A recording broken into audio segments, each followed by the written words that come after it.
My name is George, and I work as a professor in Strathmore University. And if you want to understand the role and the place of African economies in the world today, it's good to understand what is the growth pattern of Africa. If you congregate all the African countries over the last 5 years, it's definitely on the growth path. But the growth path, if we assume the research done by the Sustainability Development and the United Nations goals is anything to go by, that growth is not adequate to eliminate or to reduce significantly poverty presence in Africa.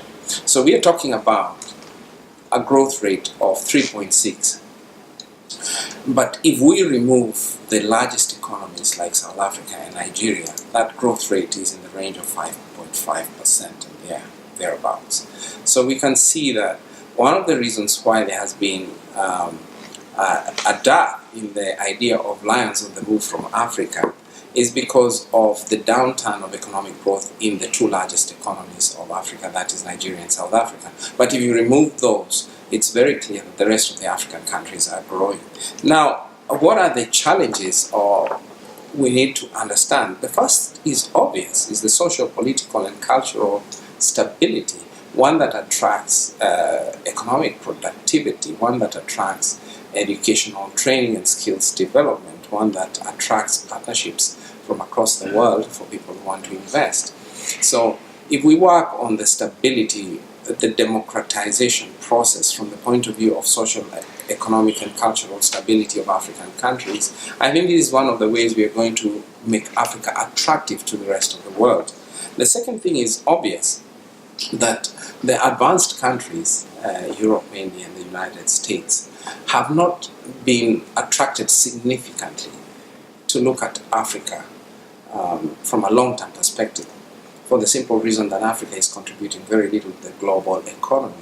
If we are looking at global trade, it's below 4%. If we are looking at production processes, it's below 2%.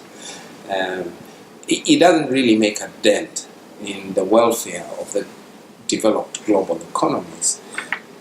But it has become and is a very fundamental source of resources, commodities.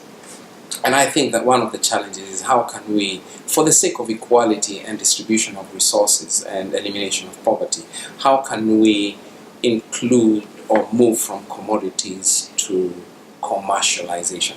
How can we put in part of the commercialization of value addition processes in African economies? That way, get more people employed. There is a positive change in Africa, and that is the extreme development of the working population. Our working population in Africa is between 18 and 25, obviously, like any other part of the world, but it's very large. We are talking about 60% to 75% of the working population in Africa in the range of 18 to 25. That means that the population, working population capacity and dynamism is far more superior to that of Europe and possibly Asia now.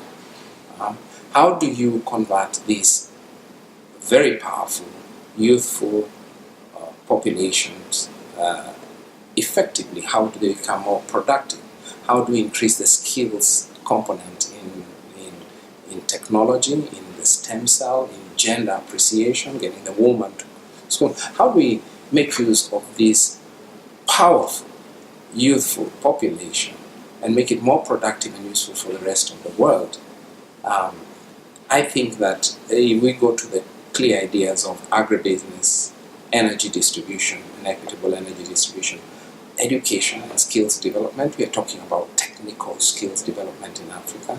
We are talking about partnerships with the rest of the world in terms of value addition within Africa. How we have a shareholding that is equal for the commodity value addition, rather than just simply using Africa as a resource reservoir and not giving back. So pollution, bad industrial practices have to go out of the window if we want Africa on the stage. So my feeling in short is, in the next 20 to 25 years, the largest populations will be coming partly from Africa. The working population will certainly be from Africa. The major resources of the world will be certainly from Africa. This is a brother and a sister who will soon be on the global stage. For very many reasons, it is not now. How then does the advanced world, the developed countries, look after this child? We don't want more migration from Africa to the West. So how do we develop stable economies in Africa? How do we combine as partners, as brothers and sisters in developing these economies?